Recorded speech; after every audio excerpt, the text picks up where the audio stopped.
Start. महोदय नेहरू ने भारतीय अर्थव्यवस्था तथा समाज की प्रधान समस्याओं को विज्ञान द्वारा सुलझाने पर अधिक महत्व दिया था। प्रौद्योगिकी विकास तो निर्धारित था, लेकिन नए लोग इसका वास्तविक लक्ष्य थे। आलसीपन से निकालकर देश को विचार तथा क्रिया की गतिशील प्रक्रिया में डालने के लिए यह अभियान था। उनके विचारों में हम स्फूर्ति व सामयिकता देख सकते हैं।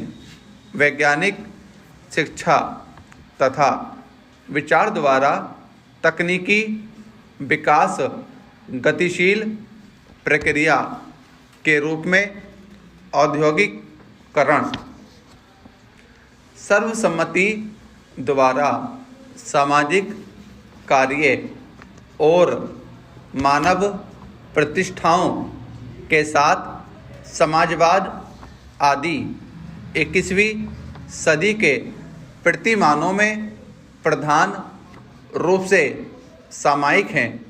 आर्थिक विकास के लिए आधुनिक प्रौद्योगिकी को काम में लाना नेहरू जी के लिए बहुत ही महत्वपूर्ण था। इसके दो आशय थे। भारत की औद्योगिकीकरण प्रक्रिया में बृहत उद्योगों को महत्व देने की स्वीकृति पहला था, जबकि भारत में बड़े पैमाने बनाम छोटे पैमाने में औद्योगिकीकरण का विचारात्मक विवाद चल रहा है। नेहरू जी ने भी अपने प्रारंभिक काल में अपने मन में इस मुद्दे पर विचार किया था। उनके कुछ बनाए हुए चुनावों में से एक यह था कि यह उत्पादन और अर्थव्यवस्था दोनों प्रकारों की समायोजनाओं का मात्र प्रश्न नहीं है। एक को प्रबल होना पड़ता है और उसके पूरक के रूप में जो जहाँ भी उपयुक्त हो दूसरे के साथ सर्वोपरि होना पड़ता है। वर्तमान आधुनिक तकनीकी उपलब्धियों पर आधारित अर्थव्यवस्था को आवश्यक रूप में प्रबल होना पड़ता है। इस आशय का दूसरा विस्तृत पहलू उनकी वैज्ञानिक शिक्षा तथा अनुसंधान पर बल देना था। यह देखा गया था कि उन्हें इस विचार पर विशेष मोह था कि उचित सामाजिक स्थितियों के अंतर्गत मशीन के प्रयोग वैज्ञानिक टेपर बनाए रख सकते हैं। जानकारी सिद्धांत पहलू के उत्पादन उपायों के रूप में इस विचार को अब विधिवत अर्थशास्त्र स्वीकार रहा है। फिर भी तकनीकी परिवर्तन एक गतिशील प्रक्रिया थी। आधुनिकीकरण पर बल को सम्मिलित किए हुए था, जो नेहरू के लिए घृणास्पद वस्तु थी, और यह परिणामात्मक समायोजना और उत्पादन के विभिन्न व्यर्थ तत्वों तथा पद्धतियों का संतुलन करना ही वास्तविक प्रश्न नहीं है, बल्कि गुणात्मक परिणामों का प्रश्न है। महोदय, भारत में प्रमुख रूप से जहाँ पर हम बहुत पहले से ही विचारों तथा कार्यों के पुराने सूत्र तथा पद्धतियों से बंधे हुए हैं, वहाँ हमें नए विचारों तथा नई सीमाओं की ओर ले जाने वाले नए अनुभव, नई प्रक्रियाओं की आवश्यकता है।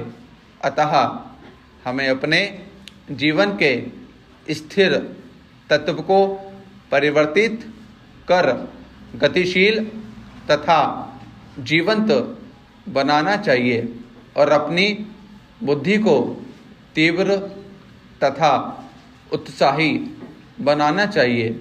नई स्थितियाँ नए अनुभवों की ओर ले जाती हैं, जैसे उनसे निपटने के लिए मन को बाध्य करना है और परिवर्तित परिसरों को अपने आप स्वीकार करना। और फिर विज्ञान का इतिहास दर्शाता है कि यह केवल पुराने से बेहतर नहीं है, यह केवल नए सत्यों को पुराने के साथ जोड़ता नहीं, बल्कि कभी कभी नए सत्य तथा उनके द्वारा मानवीय वैचारिकता और उनके जीवन विधान में उथल पुथल उत्पन्न करता है।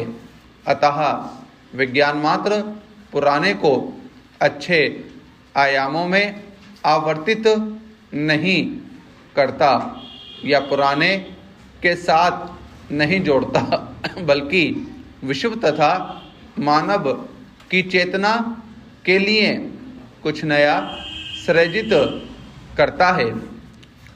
अगर इस वैचारिक धारा की ओर खोज करें तो बहुत कुछ मतलब निकलते हैं।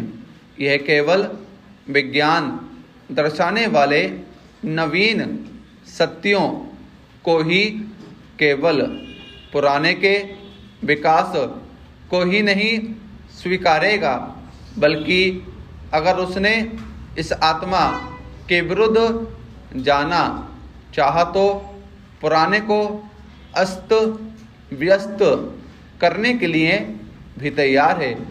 इसका अर्थ यह भी है कि न केवल पुराना होने के नाते उससे बंधे रहते हैं, बल्कि उसे निभाए जाने के कारण, लेकिन उसके विघटन को स्वीकारने के योग्य होने के कारण। इसका यह अर्थ है कि अगर वह नए अन्वेषणों के विरुद्ध जाएगी तो यह सामाजिक ढांचा या औद्योगिक ढांचा या आर्थिक ढांचे के साथ बंधा नहीं रहेगा। 21वीं सदी में पहुंचने की प्रेरणा की जड़ें स्वतंत्रता के प्रारंभिक वर्षों की लालसा में हैं। अतः नेहरू जी के लिए मशीन आधारभूत संरचनात्मक विकास और आत्मविश्वास प्रमुख थे। जैसे स्वायत्त विकास की ओर उन्मुख बृहत अर्थव्यवस्था में प्रौद्योगिकी आत्मविश्वास की पद्धतियाँ प्रमुख हैं। इन लक्ष्यों को प्राप्त करने के लिए योजना एक पद्धति थी। आत्मविश्वास के पक्ष में नेहरू अपने आर्थिक चुनावों में स्पष्ट थे और औद्योगिकीकरण को कम कर देने वालों के प्रति संदेहास्पद थे। उद्भव गैर उपनिवेशी संघर्ष की ओर लौटकर जा रहा था। एक बार यदि इन रूपों को अच्छी तरह समझ लिया जाए तो इस प्रकार की टिप्पणियाँ बड़ी आसानी से हिंदी में लिखी जा सकती हैं। स्टॉप।